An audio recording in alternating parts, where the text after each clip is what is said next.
like women empowerment, youth empowerment, etc. Sir, who inspired you to join this profession and who was your childhood role model? When I was in 9th class, a district collector came for a function like science fair. I happened to listen to him. That day I wrote in my diary that I would also become AS and one day I will become district collector. The inspiration I drew when I was in 9th class. And later I forgot that I have written in my diary. And when I became district collector of Warangal, my wife stole my diary and she showed me that you, when you were in 7th, 9th class, you have written this and now you have become district collector. I also thought if you have some inspiration, if I come and talk to you, how do you like the talk I had? But it was very hot. Did you listen? Yes, sir. Yes, sir. Students don't listen actually Yes, sir. all the time. Sir, you just spoke about women empowering, and Hyderabad is a place where there's so much of human resource, lots of potential, and all the like people around there. What are the various measures you're taking up to empower women, and what are the new fields you're opening up for new students and different study arenas? Sending their girl children especially to the schools. So therefore there is a lot of encouragement from the government side like free education and textbooks and then notebooks and then prize daily and also a lot of scholarships are offered. A lot of hostel residential free accommodations given from the government side. So every effort is made. There are certain special schools in rural areas, urban tribals and those who are and especially for girls in the name of Kasturba girls schools. So from the government side, there is huge impetus, and those who regularly attend from 8th class onwards, 9th class and 9th, 10th level, there are a lot of scholarship schemes by insurance companies like LIC and National Insurance Company, etc. For the poor people to encourage. What about for women? Women especially. That's the possible. And also girls residential schools we have, and girls hostels we have. And how do you encourage middle-aged women to take up employment? We have an organization called Mission for Elimination of Poverty in Municipal Areas. So we identify the people with primitive skills or no skills or little literacy, etc. And we take their aptitude. Somebody is interested in designing, somebody is interested in tailoring, etc. And depending on their educational qualifications and aptitude and local market. So we give a little training, make them employable. So employment is not the problem. Employability is a problem in India. So we make them employable. And the thousands of women in their space are trained in women programs in the respective districts. And also through private public partnership and through NGOs. And we have under Rajiv Youth in Mother also up to 35 years of age, both boys and girls and men and women. They are selected, they are trained, their skill upgradation is done, and they are shown some employment opportunities from there. And we also take care of their employment, not merely training. So, as a monsoon has arrived in Hyderabad already, it's made for unhealthy water. So, sometimes unavailability of water, diseases caused due to unhealthy water. So, are we guys taking precautionary measures for that? Or, will there be free medication or any subsidy for medical treatment of victims?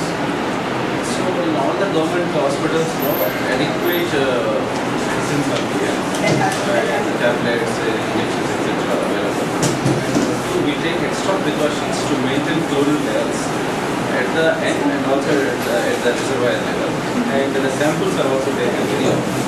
And we also see that the water is not mixed with any plague infection.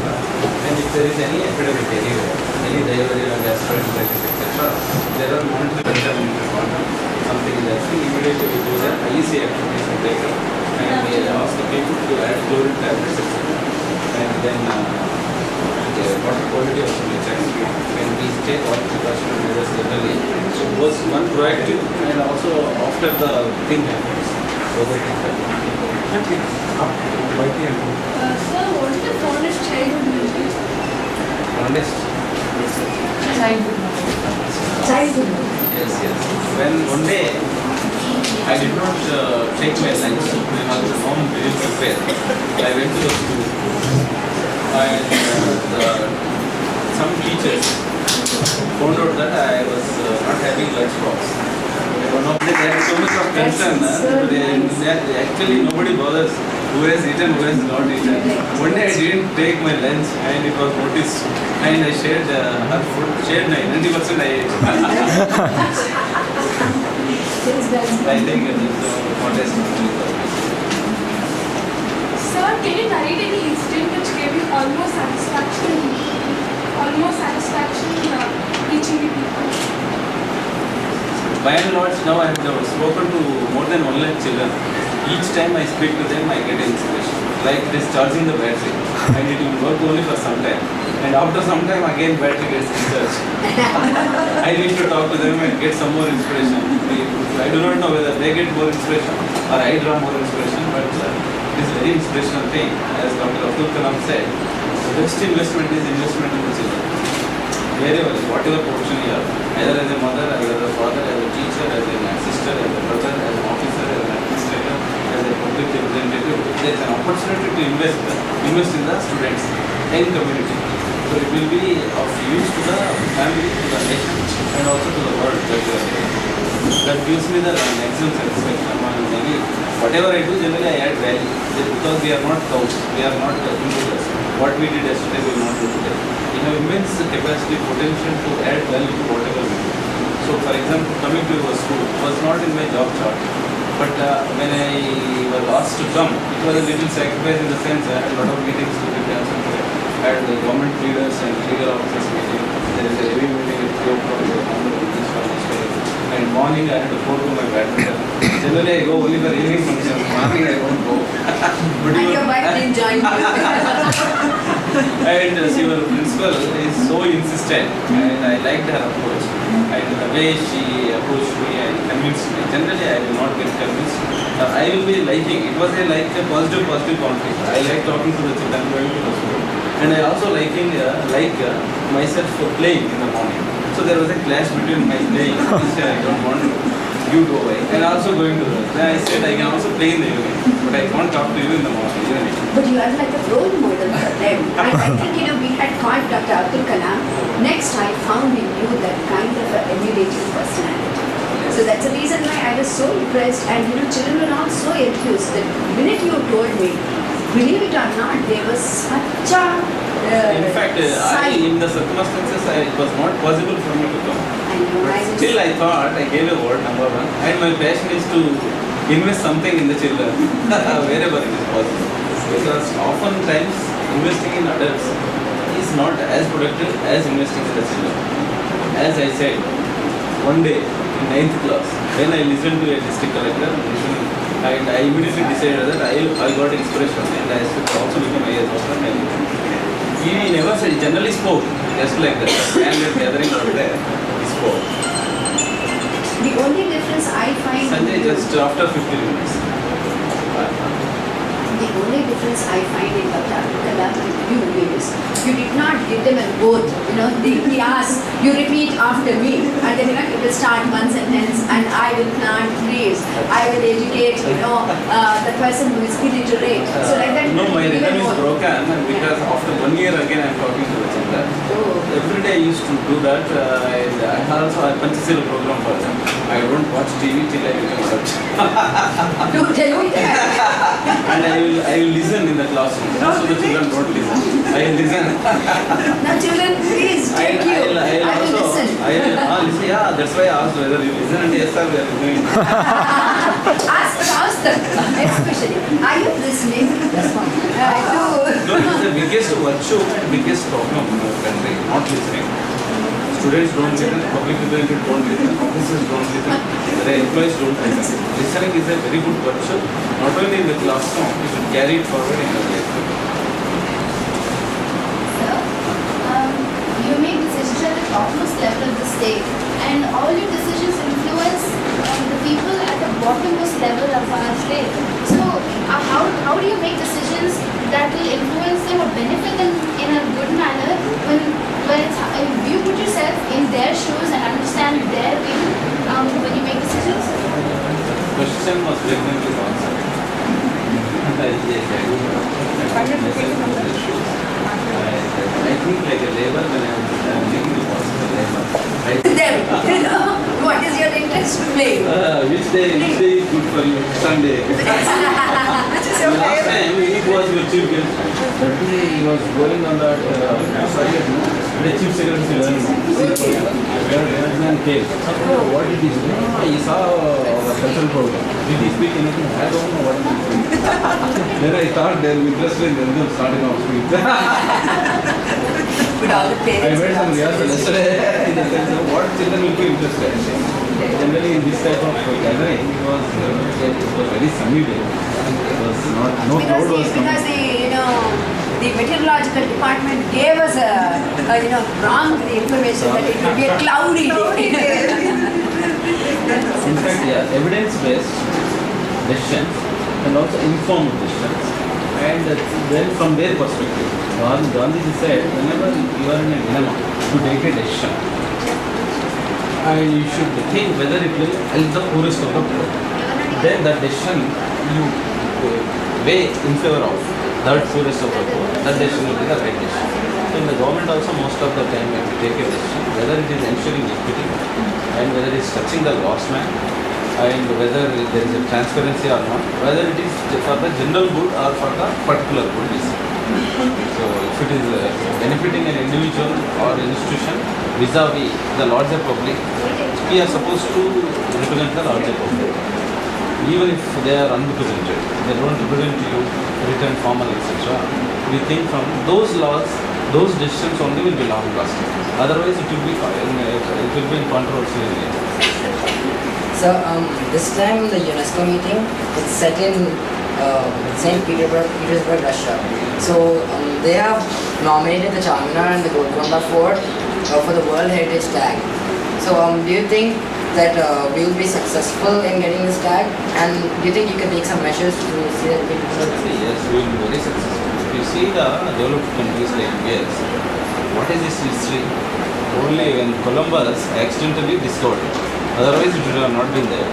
Prior to that, only some tribes, some animals were there. Only after 1492 also, people have started migrating and living there. Their culture and history is roughly 600 years old. Whereas Indian culture is from millions of years at least. Recorded history is there. So we need to tell the whole world that we are not the youngest and immature nation. We are the oldest, wisest, and had very good cost, and also we will have very good future. There is a need to tell them. How lovely, what an optimistic. Yes. we should, I guess, reserve this tag? It is possible to preserve and tell to the world that our culture exists. Sir, in Hyderabad, road accidents are increasing like by years.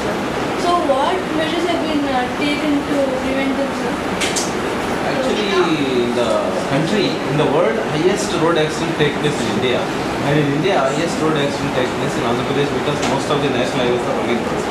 National highway number 9, 4, 7, etc. Kashmir to Kanyakumari, from Vijayawada to Bombay, and then Calcutta to Chennai, all these national highways also go through a dissect our state. And then latest technology has come. So in fact, one day I was traveling from Anantapur to Hyderabad, and I got a phone call that your vehicle is going at 140 kilometers per hour. Why don't you control your driver, sir? Then I asked, how do you know? Then that fellow who was traveling was district collector Kadapa. His driver was traveling with 120 kilometers. Since we overtook it, his driver said, sir, this is Anantapur collector's vehicle.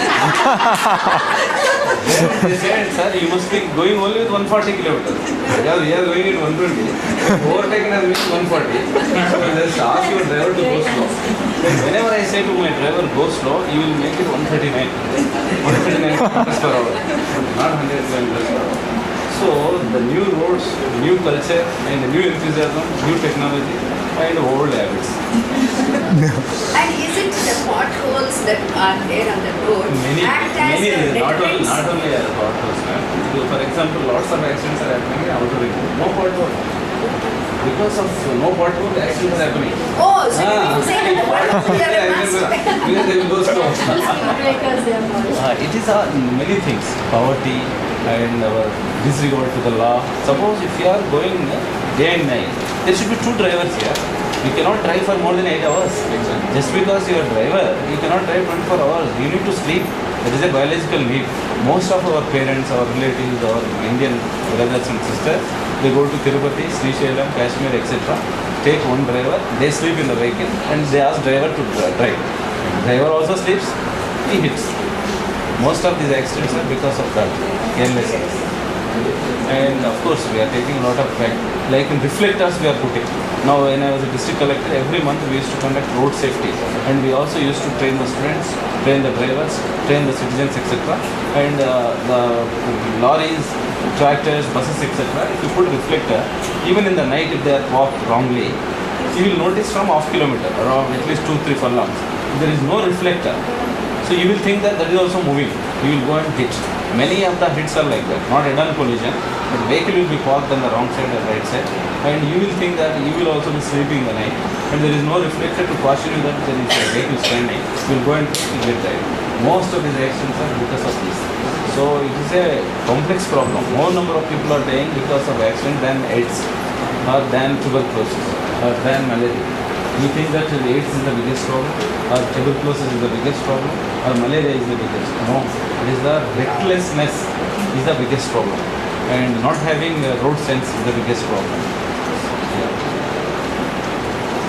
Sir, what was your favorite subject in the school and who was the teacher who has left a lasting impression on you? Telugu. Because when I was in 6th class, he asked me to go and get a inland letter from the post office. To go and come back, even if I run like PT Usha, it would take 7 minutes. I was so unhappy with him because 7 minutes of class I will lose. How this man has chosen me? Because he's a teacher, he told I have to go. And if I go, I will miss that 7-minute class. I was in real dilemma. I was unhappy with his decision also. But I ran and ran and ran. Of course, I gained a minute. Within 6 minutes, I came back. Then he said, Janardhan it వచ్చాడు కదా ఇప్పుడు start చేస్తాం. Till that time he didn't start the lesson. He said without him what class I can tell. So sweet, and I remember and revere the teacher, and unnecessarily I misunderstood him. But what lesson did you learn by running and getting the, card for the envelope or the card that you use it for teaching? Did you use it? No, not Then I don't know. just one is one person.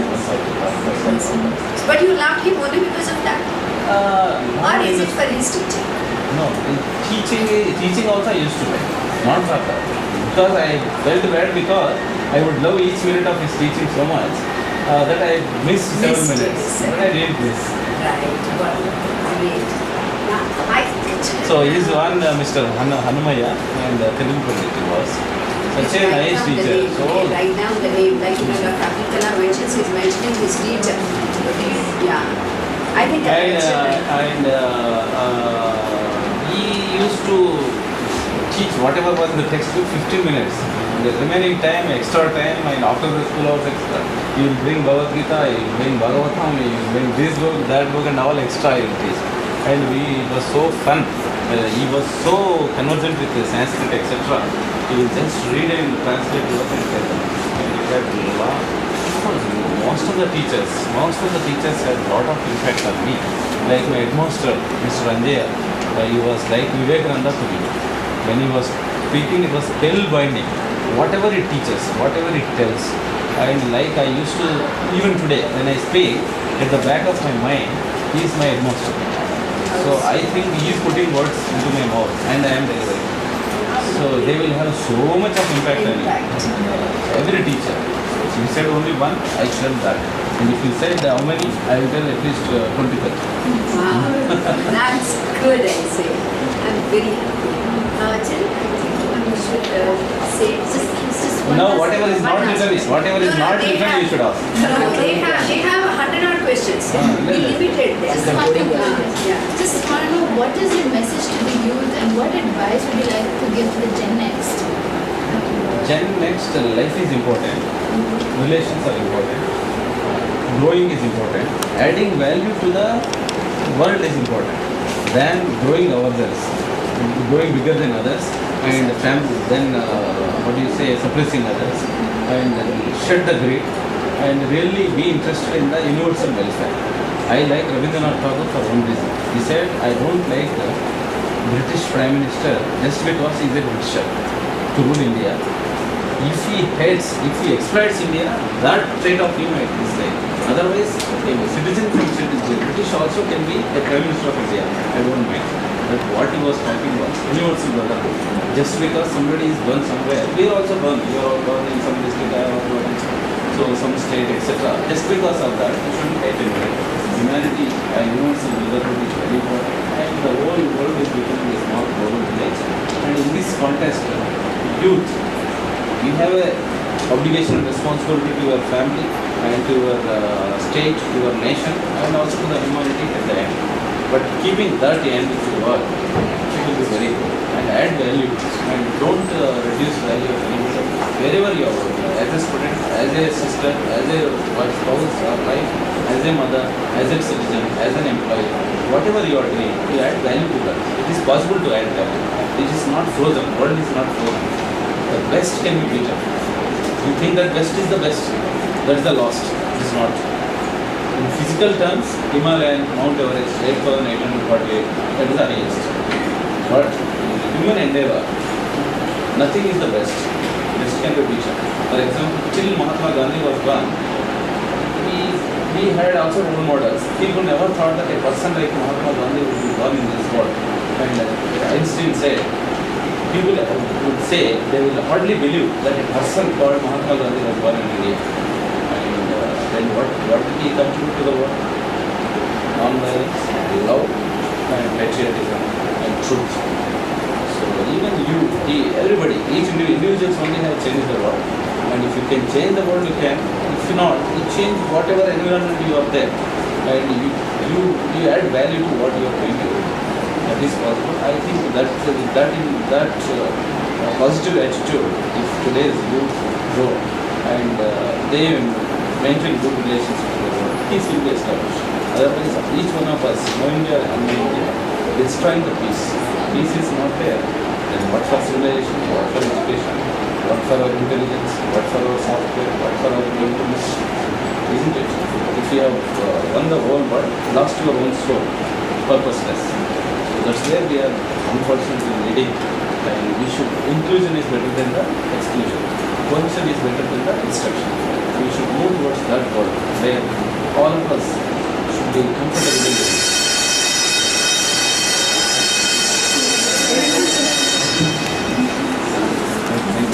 And tomorrow, actually, if you could with us, we'll be putting it in because we want all our parents also to see the Rendezvous. And usually we have Rendezvous with eminent personalities. So this would be enough amount to Shweta, you can also take my number. I will be available after 9. When your admissions also principal came, I said generally I will be busy talking, reading or interacting, meeting this and that. After 9 generally for extracurricular activities means for the whatever I can contribute to the world, I give free time between 9 and 10. Okay? 98490857. He said he doesn't give number to anybody. 4990856. First you should SMS that I am so and so want to speak. Then I will talk. From DPS Nacharam, may I speak to you, sir? Okay? So you can Now write- please introduce. I'm Costa Padra, sir. Thank you. It's nice interacting with you.